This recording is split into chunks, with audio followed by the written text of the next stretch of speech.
1절에서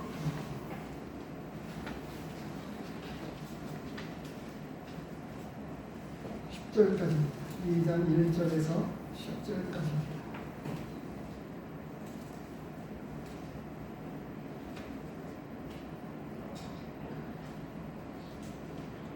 봉독해 드리도록 하겠습니다.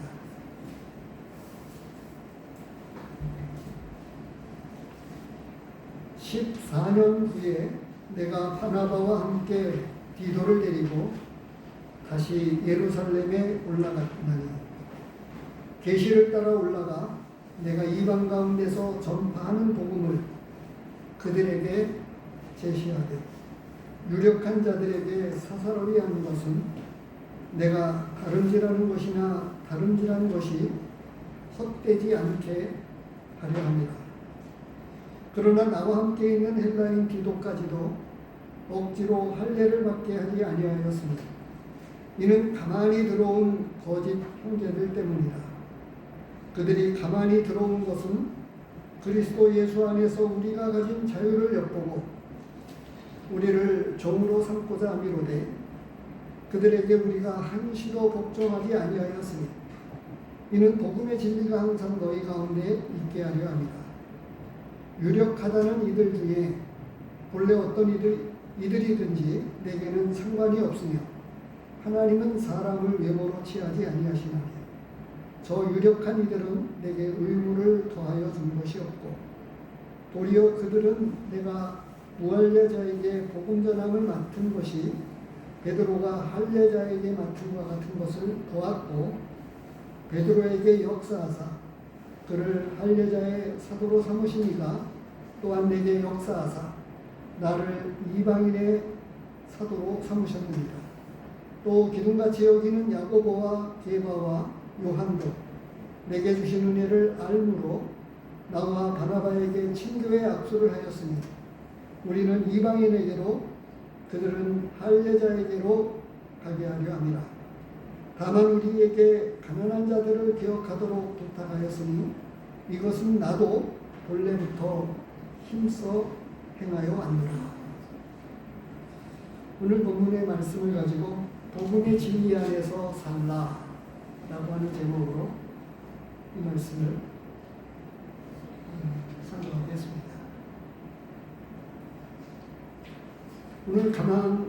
오늘 본문에 나와 있는 말씀을 가만히 살펴보면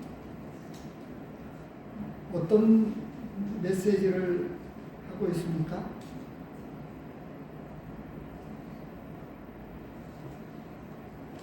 자신이 지금 사도 바울이 오늘 본문 가운데 그 9절, 10절 이런 부분에서는 이방인의 사도로 내가 부르심을 받고 이 사역을 위해서 함께 동역하고 같이 의논했다라고 하는 것으로 이렇게 말씀하고 있습니다. 앞부분에는 14년이라고 하는 이야기를 연도를 이야기하면서 자신의 여정을 이야기하고 있습니다. 지금 이렇게 사도 바울이 자신에게 맞추어서 자신에 관한 이야기를 하고 있는 이유는 어디에 있을까요? 잠시 생각해 보시기를 바라면서 제가 오늘 문득 갑작스럽게 간첩 생각이 났어요. 공연하게 간첩 행위에 해당되어지는 일들을 하고 있는 사람들이 있지만 그럼에도 불구하고 지금은 민주주의가 자유민주주의가 어떻게 되었는지 이적 행위를 함에도 불구하고 간첩질에 해당되어지는 일들을 함에도 불구하고 제대로 간첩이라고 구속하거나 제대로 수사를 하지 못하는 가운데 있는지도 모르겠습니다. 뭐 정치권의 상황은 놔두고라도요, 난파된 간첩이 있거나 또 간첩들에 의해서 사상교육을 받고 좀 포섭된 그런 사람들이 있을 겁니다. 근데 그들이 포섭된 사람이거나 간첩으로 살아가는 사람들을 한번 생각해 보십시오. 어떻게 살아갈까요?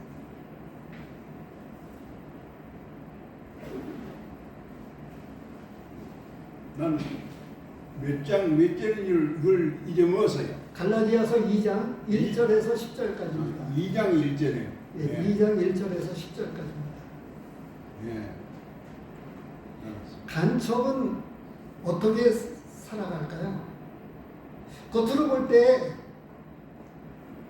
난파된 간첩 같은 경우에도 그렇고 포섭된 사람들도 그렇고 아마도 전혀 티를 안 내면서 살아갈 거예요. 그런데 속에는 어떻게 되어 있습니까? 공산주의 사상으로 똘똘 뭉쳐가지고 북으로부터 지령을 받아서 주변의 사람들에게 보이지 않는 가운데서 공산주의 사상을 심으려고 노력을 하고, 더 나아가서는 아주 중요한 기밀들을 북으로 전송하게 될 거예요. 근데 제가 문득 그 생각을 왜 했는지 모르겠습니다. 말씀을 준비하면서 생각한 게 아니었는데, 조금 일찍 시간이 조금 이르게 도착을 해서 우리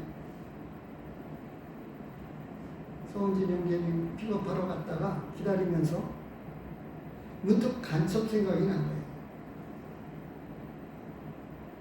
근데 제가 그 간첩 생각을 하면서 제가 간첩만도 못하다 하는 생각을 해본 겁니다. 간첩만도 못하다.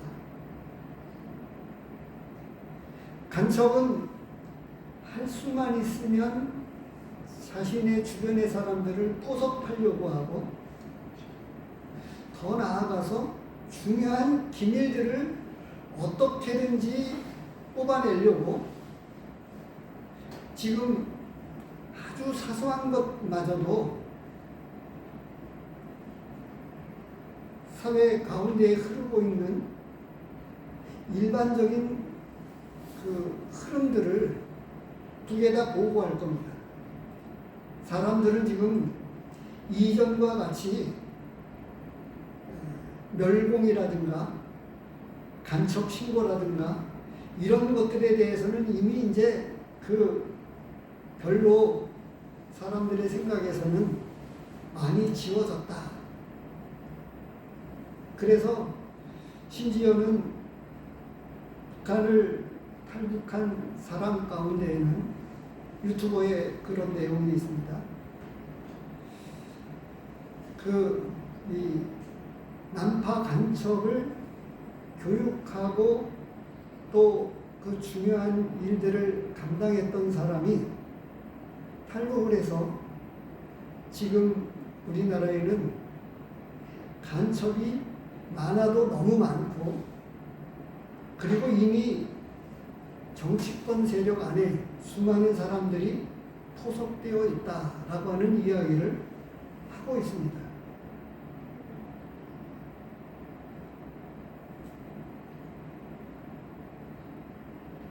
저는 그런 정치권과는 조금 거리가 있지만 제가 간첩을 생각하는 것은 뭐냐 하면 간첩이 살아가는 방식을 생각해 본 거예요. 그런데 제가 생각을 해보면서 무슨 생각을 했냐 하면 간첩이 살아가는 방식을 생각해 보니까 제가 간첩만도 못하다라고 하는 사실이에요. 할 수만 있으면 주변 사람들을 포섭하고, 할 수만 있으면 국내외 정세를 북에다 보고하고 기밀을 빼내려고 어떻게 하든지 노력을 하잖아요. 그런데 복음을 전하려고 하는 이 일들에 있어서 간첩만큼 가지고 있는 이 사상, 열정, 이런 것들조차도 간첩만큼보다도 못하다라고 하는 생각을 해보는 것입니다. 어때요, 우리 성도님들께서?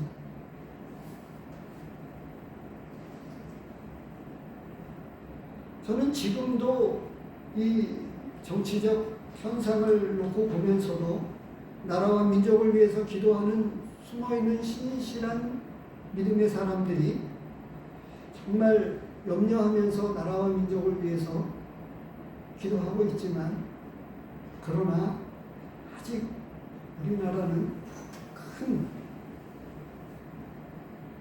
정신적 여러 가지로 위기 가운데 빠져 있는 것은 틀림이 없습니다. 그런데 더 나아가서 지금 그것과 유사하게 우리 지금 이 시대를 살아가고 있는 이 현상과도 같이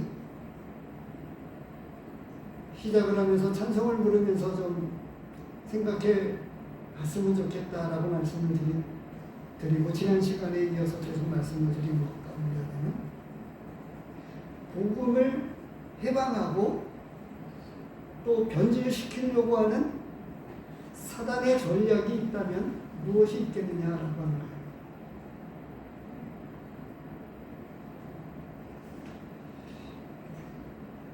반대로 이렇게 한번 생각을 해보시면 어떨까 싶습니다. 나는 복음을 어떻게 듣고 어떻게 구원받았지요? 스스로 이 정말 믿고 싶어가지고 교회를 찾아 나가신 분이 계십니까? 우리 장로님 같은 경우에는 스스로 찾아 나가셨네요. 아니면 먼저 믿은 사람이 나에게 복음을 전해 주어서 믿은 사람, 어떻게? 대부분의 경우는 복음을 믿은 사람이, 먼저 믿은 사람이, 예수 그리스도를 먼저 믿은 사람이 할 수만 있으면 주변의 이웃들과 친구와 어떻게 관계된 사람들에게 예수 그리스도를 믿으라고 전도해서 주님 앞으로 돌아오게 되었다고 합니다. 이게 훨씬 더 많습니다. 왜냐하면 말씀에도 있지만 아마도 스스로 교회를 찾아 나가고 이렇게 되었던 경우에는 어딘가 모르게 곤고하고 외로운 경우도 포함되어 있겠죠. 이런 여러 가지 이유로 인해서 하나님을 찾을 만한 어떤 환경적 요인, 하나님을 찾지 않으면 안 되는 어떤 요인들에 의해서 하나님을 찾게 되는 경우가 더러는 있고요. 왜냐하면 말씀에 보면 하나님을 찾는 자도 없고 이렇게 되어 있거든요. 왜 제가 이런 말씀을 드리느냐 하면, 복음이 능력 있게 역사되어지는 일 가운데에는 먼저 믿은 우리가 복음으로 사는 겁니다. 그래서 나와 관계된 사람들에게 어떻게 하면 복음을 전할 수 있을까라고 하는 이 사명이 투철해야만 가능합니다. 복음을 들었었을 때에 한번 생각을 해보십시오. 뭔가 그 먼저 믿은 사람은 나에게 많은 관심을 갖고, 사랑은 관심으로부터 시작된다는 말이 있잖아요. 배려하고 친절을 베풀고, 내가 복음을 전하기까지의 그 과정들이 많이 숨어 있다고 하는 거죠. 그러다가 예수님을 믿으라고 하는 전도를 하게 되었던 거고, 그런 과정 속에서 하나님께서는 은혜를 베풀어 주셔서 말씀을 듣게 하시고 듣는 가운데 역사해서 예수 그리스도를 구주로 믿게 되었다는 사실입니다. 근데 그 내용이 함축적으로 지금 기록이 되고 있는 거예요. 말씀을 보시기 바랍니다. 1장 18절에서부터 보면, 아니 11절에서부터 시작이 되고 있는 거예요.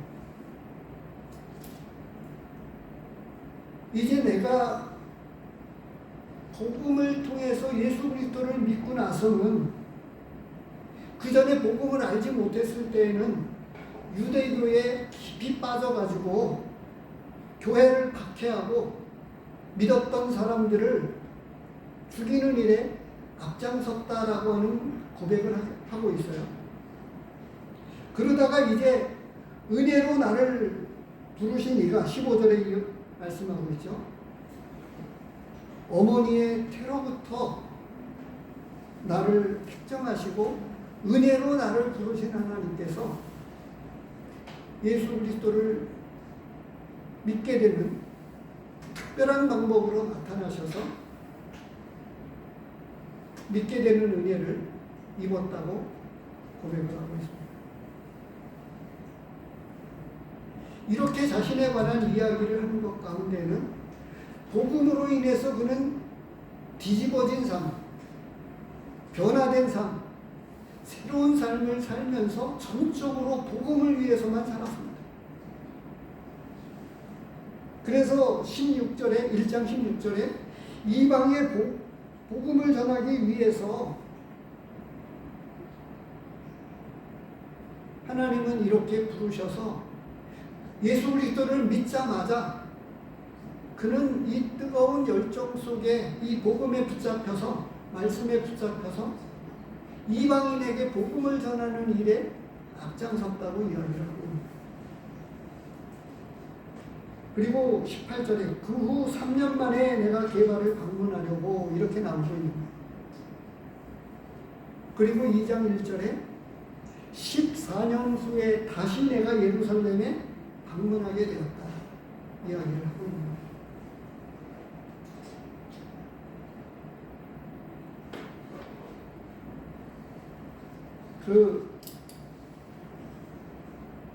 우리 각 사람이 한번 생각해 보십시오. 내 인생의 중요한 전환점, 중요한 포인트를 한번 생각을 해 보십시오. 지금 우리 가운데 아직은 조금은 조금 젊다고 생각할 수 있을 수 있겠지만, 대부분은 이제 결혼 이전의 시간보다 결혼 이후의 시간들을 더 많이, 우리 교회 성도님들은 나이가 조금 많으신 편이라서 젊었을 때보다 이제 결혼해서 이후에 보낸 시간들이 더 많습니다. 결혼 이전까지는 거의 시간들이 어떤 전환점이라든가 어떤 인생의 시간들이라고 하는 게 대동소이하잖아요. 같습니다. 그런데 이제 결혼 이후에서부터 달라지기 시작을 하는데, 그런데 내 인생의 전환점과 시간들을 한번 체크해 보십시오. 거기에 나는 믿음과 관련되고 복음과 관련된 시간들이 어떻게 작용이 되었는가, 내가 살아가는 거주지를 포함해서. 사도 바울은 그 이야기를 하고 있는 거예요.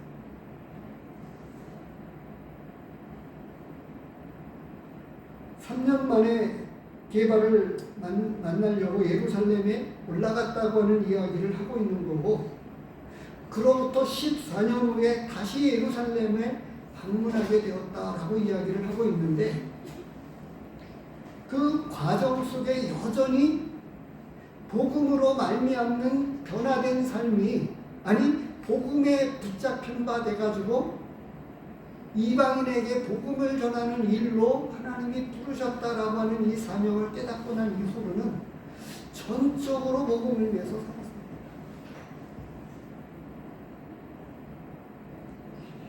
2절 말씀이 조금 이해하기가 어려울 수 있을 것 같은데요. 제가 쉬운 성경으로 말씀을 읽어드리도록 하겠습니다.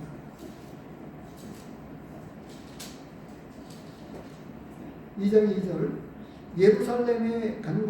예루살렘으로 간 것은 하나님께서 그렇게 하라고 계시하셨기 때문입니다. 나는 거기에서 교회의 지도자들을 만났습니다. 그들과 따로 만나서 내가 이방인들에게 전하는 복음을 설명해 주었습니다. 그것은 내가 전에 한 일이나 지금 하고 있는 일이 헛되지 않기를 바랐기 때문입니다. 계시를 따라 올라가 내가 이방 가운데에서 전파하는 복음을 그들에게 제시했다라고 하는 것은 예루살렘에 올라가서 먼저 된 사도들을 만나고 믿음의 사도들을 만났다고 하는 이야기. 만나서 내가 이방인에게 복음을 전했던 그러한 것들에 대해서 함께 나누면서 교제했고, 그러한 것들이 혹시 잘못된 복음을 전했을까봐 이런 복음의 교제를 하면서 끝에 했던 이야기가 그 이야기입니다. 사사로이 한 것은 내가 다름질하는 것이나 다름질하는 것이 헛되지 않게 하려 합니다. 조금 전에 쉬운 성경으로 말씀을 읽어드렸던 대로 내가 그토록 복음을 전해서 열심히 뛰어다니면서 복음을 전했고, 그런데 그런 일들이 헛된 일이 될까봐 혹은 잘못되게 복음을 전했을까봐 노심초사했다라고 하는 것으로 말씀하고 있는 것입니다.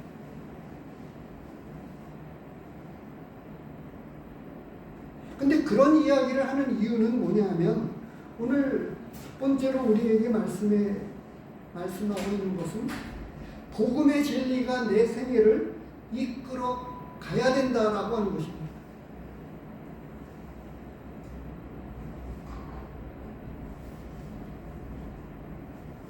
은사는 다를지라도, 그래서 제가 간첩 이야기를 한 거예요.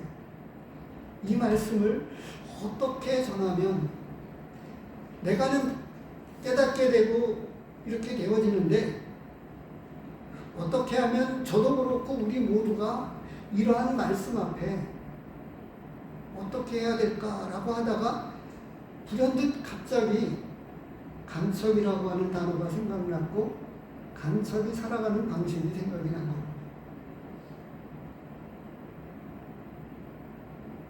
그래서 우리는 어떤 의미에서 공산주의 사상을 가지고 있는 사람들보다 열정이나 이런 것들이 그들이 가지고 있는 이념보다도 더 크고 놀라운 복음의 메시지가 그렇잖아요. 세상적 가치 기준이 아닌 하늘에 속한 이 놀라운 진리, 복음의 진리가 세상 사람들이 가지고 있는 사상적 이념보다 못하다고 하면 말이 됩니까?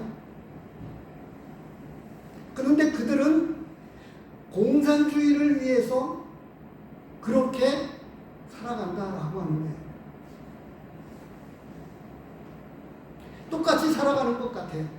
우리도 여전히 우리 안에 예수 그리스도를 모시고 복음으로 말미암아 새로운 사람으로, 믿음의 사람으로 살아가지만, 갈라디아서 2장 20절, 이제 내가 예수 그리스도를 믿는 믿음 안에서 산다라고 이야기를 하면서도 여전히 우리는 복음이 식어져서 우리 안에 있는 그리스도보다는 지금 나 자신 편안한 삶을 살고 만족스러운 삶을 살고 이런 것들에 대해서 믿지 않는 사람들과 동일하게. 그런데 공산주의자들, 특히 간첩 같은 경우를 보십시오. 똑같이 살아가는 것 같지만 그들에게는 여전히 보이지 않는 흑심을 가지고 있어요. 우리는 천심을 가지고 있어야 되지 않겠습니까? 복음이라고 하는 하늘의 마음, 아버지의 마음. 지난 시간에 주일에 나누었던 것처럼 하나님의 마음은 너무 급하시잖아요. 그런데 사단이라고 하는 이 마귀가 믿은 사람들에게 수면제를 지금 뿌린 거예요. 수면제를 먹이고 있습니다. 믿지 않는 사람들을 통해서 우리에게 수면제를 먹이고, 그리고 적당한 세상적 술을 우리로 하여금 마시게 해가지고 세상에 적당히 취해가지고 올바른 믿음의 이 정신을 갖지 못하고 흐리멍텅하게 살아가도록, 그래서 오늘날 전도하는 일이 어렵다 이렇게 생각을 하게 만들고, 또 코로나로 인해서 모이는 것 정말 힘들다 이렇게 만들고,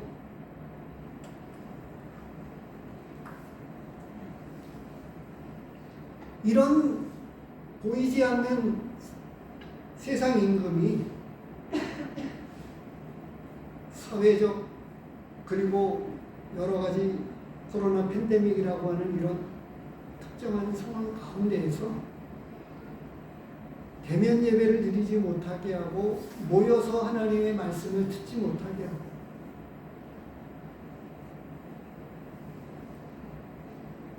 언제부터인가 우리는 말씀을 배우고 말씀을 듣는 이러한 일들에 대해서 허술하게 우리의 신앙적 그런 저기를 무너뜨렸습니다. 말씀 가운데 뭐가 있죠? 디도를 억지로 할례를 받게 하지 않았다 이런 이야기를 하고 있어요.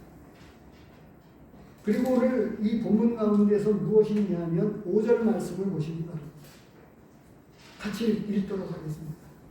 5절, 2장 5절을 같이 읽겠습니다. 시작. 그들에게 우리가 한시도 복종하지 아니하였으니 이는 복음의 진리가 항상 너희 가운데 있게 하려 함이라.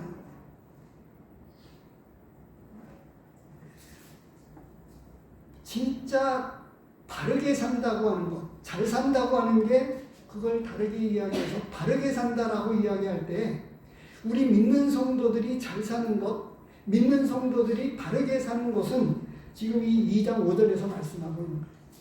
복음의 진리가 항상 우리 가운데 있게 하게끔 하기 위해서 조금도 틈을 주지 않고 모양을 내는 거나 타협하는 일에, 왜냐하면 할례를 받으면 그만큼 분란의 소지가 없어지니까요. 이단 시비에 휘말리지도 않고 진짜 이 내적으로만 잘 가지고 있으면 되지 왜 굳이 할례를 받지 못하게 할. 왜냐하면 사도 바울이 유대인에게는 유대인에게 복음을 전하려고 하면 그렇게 해서 할례를 받게 할 수도 있을 텐데 그렇게 하지 않았다고 하는 거예요.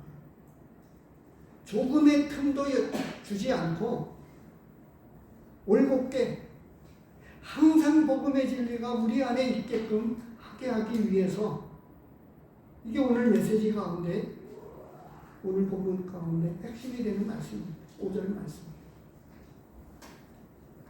그래서 오늘 본문 가운데 흐르고 있는 말씀의 가운데에는 복음의 진리가 내 생애를 이끌어 가도록 하라고 하는 말씀을 우리에게 주시고 있습니다.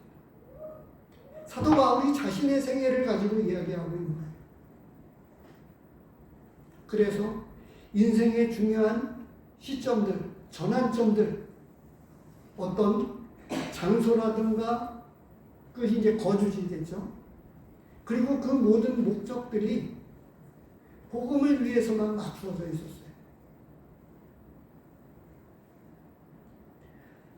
특별히 이방인의 사도로 부르셨기 때문에 사도 바울은 그럴지라도, 그래서 제가 간첩 이야기를 언급을 하면서 말씀을 드리는 것은, 어디에 사는 것과 상관이 없이 어느 곳에 머무르든지 상관이 없든지 간에 우리는 있는 곳에서 믿음의 간증을 나타내야 되는데, 어떻게 해요? 할 수만 있으면 선한 간증을 통해서 간첩이 주변의 사람들을 포섭하듯이 다른 사람들에게 선한 간증을 가지고 예수 그리스도의 향기를 나타내면서 복음을 전해야 된다라고 합니다. 그러려고 하면 우리가 바르게 복음에 무장되어서 잡생각 안 하고 다른 생각 없이 복음에 매여서 그렇게 살아야만 된다라고 하는 거죠.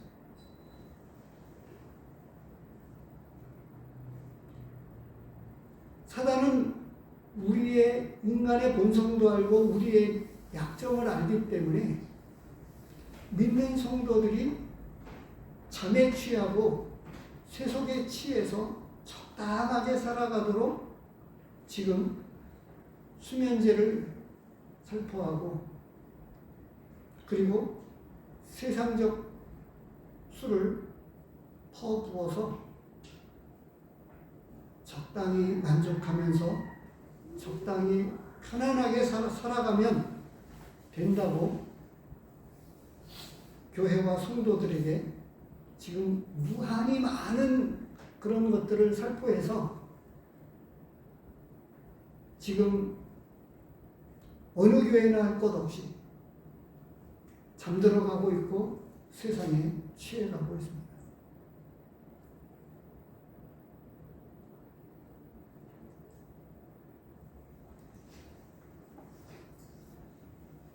(14년) 후에 예루살렘에 올라가게 된 이유가 바로 이 중요한 자신에 대한, 아마도 이런 거는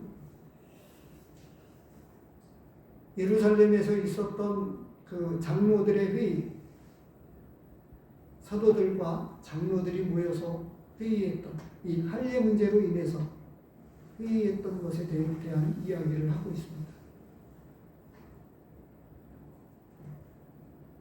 자신은 1차, 2차 이런 전도 여행을 통해서 일어났던 놀라운 복음의 역사들을 사도들과 함께 나누면서, 그래서 이것이 자기의 자랑이 되지 않기 위해서 조심했고, 그리고 그렇게 복음을 전하면서 그들과 서로 인정하고 또 동역하고 협력하는 일들에 대해서 조금 더 깊이 있게 논의했다고 그 이후에 오늘 본문 후반절에 가서 말씀하고 있습니다. 오늘 본문에서 두 번째로 우리에게 말씀해주고 있는 것은 복음의 진리를 위한 바른 분별과 선택을 해야 된다라고 하는 거예요. 조금 전에 디도를 할례를 받게 하지 아니했다라고 하는 문제를 언급을 했었는데요. 이 부분에 관해서 사도 바울은 두 번째로 오늘 우리에게 말씀해주고 있습니다. 복음의 진리를 위한 바른 분별과 선택입니다.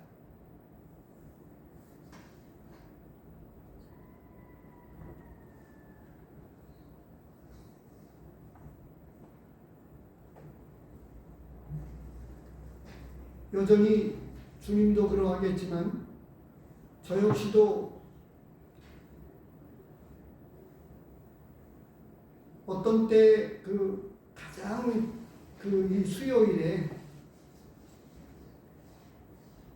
가장 적게 모일 때 언제일까요? 숫자에 관한 것이 아닙니다. 숫자에 관한 것이 우선 겉으로 드러나는 것이겠지만, 문제는 우리 구미교회의 성도들의 마음 가운데 모이는 일에 대한 마음이 어떠하느냐에 달려있는 거겠죠. 제가 이런 말씀을 드리는 것은 사도 바울은 디도에게 할례를 주는 일에 대해서 전혀 타협하지 않았다고 하는 거예요. 그렇게 하지 않은 그것을 가지고 그는 복음의 진리를 위한 선택과 올바른 분별을 했다라고 하는 거죠.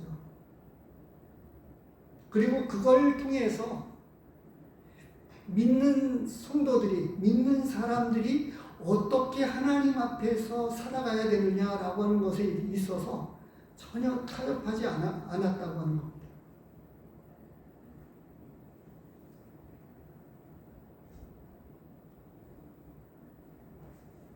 우리가 잘 아시는 대로, 우리 모두가 잘 아는 대로 난파 간첩들은요, 자유민주주의를 맛보아도 그 사상적 체계가 무너지지 않도록 굳건한 교육을 통해서, 사상적 무장을 통해서 내려보낸다고 하는 거예요. 그리고 또 하나는 가족들을 인질로 삼아서 가서 변절되면 내 가족은 살아남지 못한다. 이런 두 가지를 가지고 사상적 이념에 대해서 무장하도록 하고 가족들을 인질로 묶어서 간첩들을 내보내죠.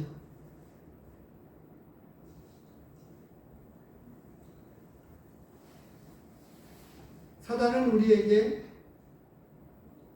우리 가족을 볼모로 삼아서 이 세상에 뒤처지면 안 되니까 열심히 가르치고 열심히 돈 벌어야만 살 수 있다라고 우리를 유혹합니다. 복음으로 살고 믿음으로 살면 그것만 가지고는 안 되지 않겠느냐? 아닙니다. 믿음으로 살고 믿음으로 사는 사람들이, 사도행전을 제가 와가지고 제일 먼저 같이 나누었었는데요. 사도 바울의 생애 가운데 나중에 보면 로마도 보아야 하리라, 이런 사도 바울의 복음에 대한 열정이 뜨거웠고 1차, 2차, 3차 전도 여행을 마치면서 그 과정 가운데에서 그는 로마에 대한 영적 비전을 보았습니다.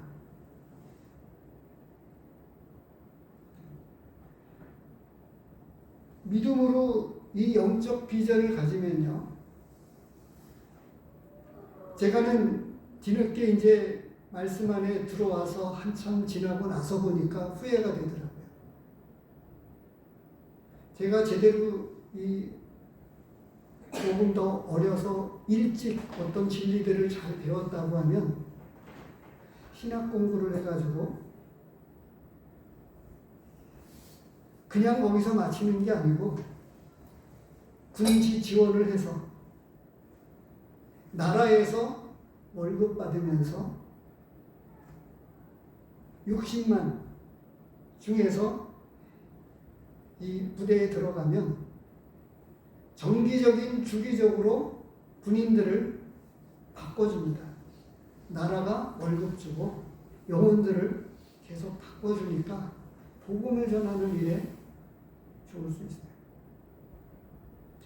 자녀들에게 이 복음을 전하기 위해서 국회의원들에게 복음을 전해야 된다라고 영적 비전을 제시해 보십시오.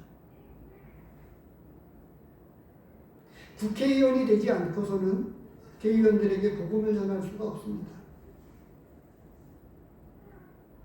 그래서 이 영적인 비전을 바로 가지면, 아니 진짜 안에서부터 자기 주도의 학습, 진정한 동기부여가 된 올바른 공부가 누구에 의해서가 되어지는 게 아니고 내적인 그 안에서부터의 비전에 의한 이 학업을 하나님 앞에 갖고 하기 때문에 더 열심히 공부할 수 있다라고 하는 거죠. 그러니까 올바로 믿음을 가르치고 양육하게 되면 더 열심히 살게 된다라고 하는 거예요.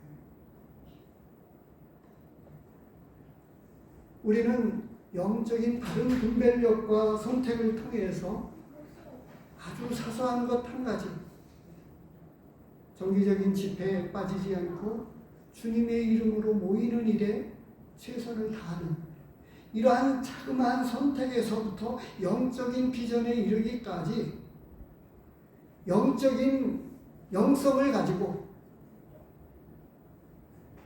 바른 분별력과 선택을 통해서 하나님 앞에 우리 자신을 드리게 될 때 하나님은 우리를 사용하신다는 사실.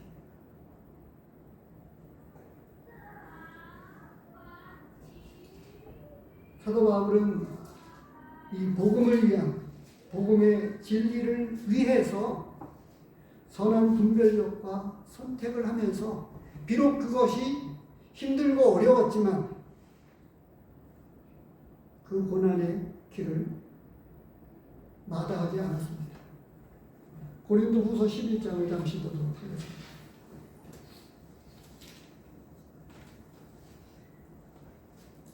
앞에 있습니다. 고린도후서 다음에 갈라디아서인데 고린도후서 11장에 보면요.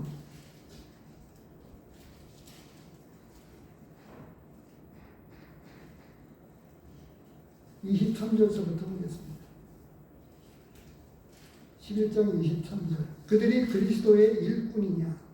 정신없는 말을 하거니와 나는 더욱 그러하도다.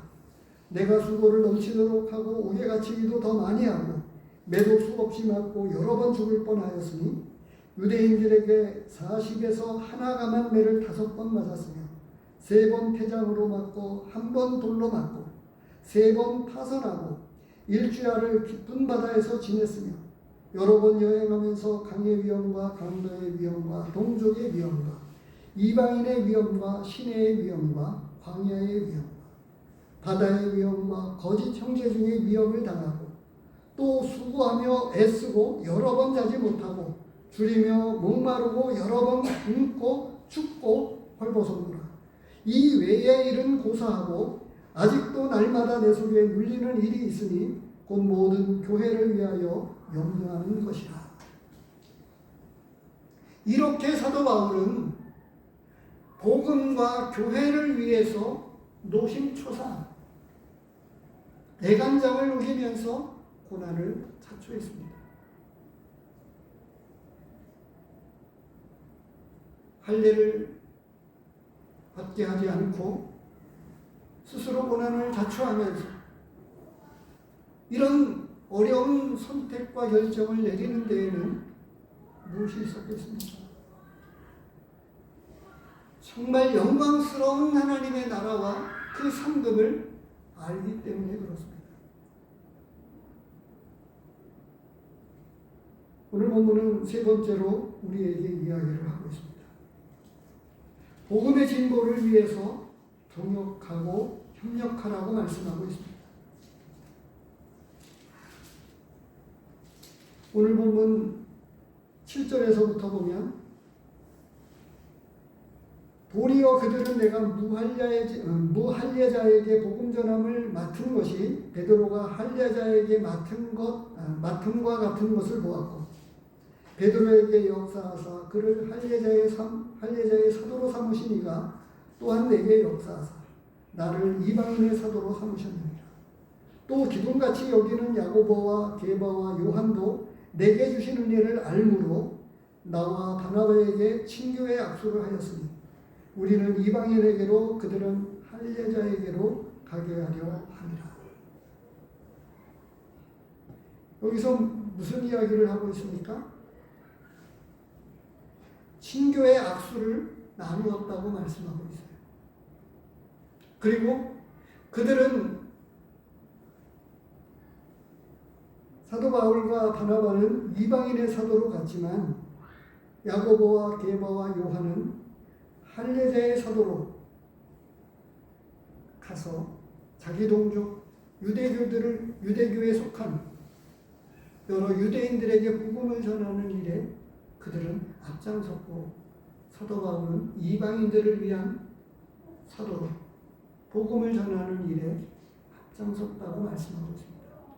이렇게 복음을 전하는 일에 친교의 악수를 나누면서 복음을 전하는 일에 협력하고 동역했다라고 하는 것을 말씀해 주고 있습니다.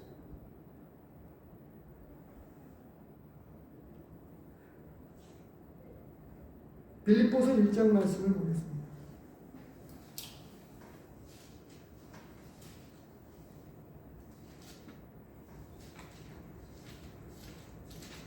(1장) 27절입니다. 같이 읽도록 하겠습니다. 빌립보서 1장 27절 시작. 오직 너희는 그리스도의 복음에 합당하게 생활하라. 이는 내가 너희에게 다로나 떠나 있으나 너희가 한 마음으로 서서 한 뜻으로 복음의 신앙을 위하여 협력하는 것과 복음의 신앙을 위해서 협력하고 동역하는 일. 아까 고린도후서 11장에서 무엇을 보았나요? 이 외의 일은 고사하고 교회를 위해서 염려하는 것이 오히려 더 컸다라고 말씀하고 있어요. 어떻게 하면 이 복음의 진리에 있는 우리 교회가 굳건하게 서갈 수 있겠습니까? 힘써 모이지 않으면 안 되고 복음으로 굳게 무장해서 서로 격려하고 서로 위로하면서 서로를 세워주지 않으면 안 된다고 하는 거예요.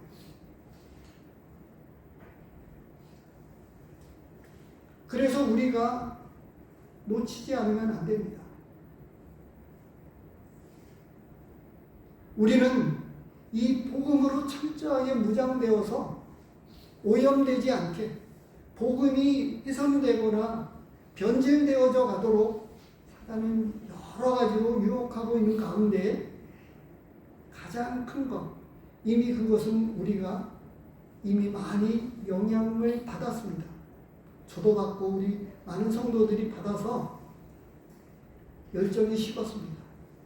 복음을 전하는 일에 식고 모이는 일에도 식어 있고 그것을 어떻게 회복해야 하겠습니까? 이게 우리가 풀어가야 할 숙제입니다. 그리고 이 자리에 서가지고 아무리 그렇게 해도 되지 않습니다. 어떻게 해요? 우리 모두가 성도들을 같이 붙잡고 우리 같이 힘내자고.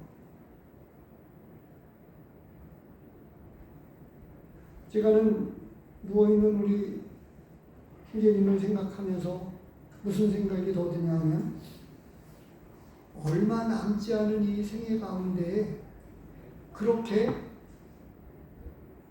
힘쓸 일들이 기회가 얼마 안 남았다 하는 생각을 더 많이 하게 됩니다. 5년 후가 되면 제가는 7학년을 코앞에 두게 됩니다. 어떻게 해야 될까요? 5년 후가 그렇습니다. 이 상태에서 우리 교회와 우리 교회의 여러 가지 형편들을 고려할 때 어떻게 일꾼을 세우고 어떻게 우리는 계속 이 교회가 존속되어져 가면서 처음에 시작되었던 이 구미 지역에 시작된 복음의 역사가 여기서 끝난다고 하면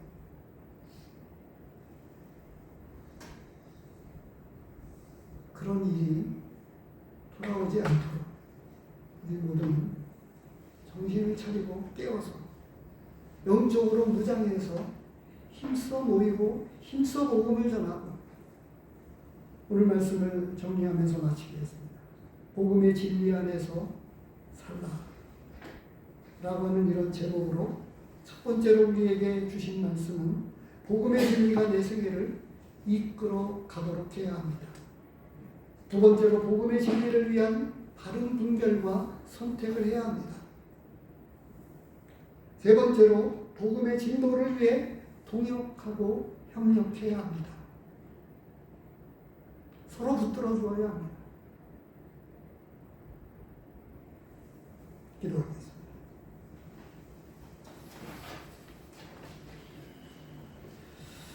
하나님 아버지,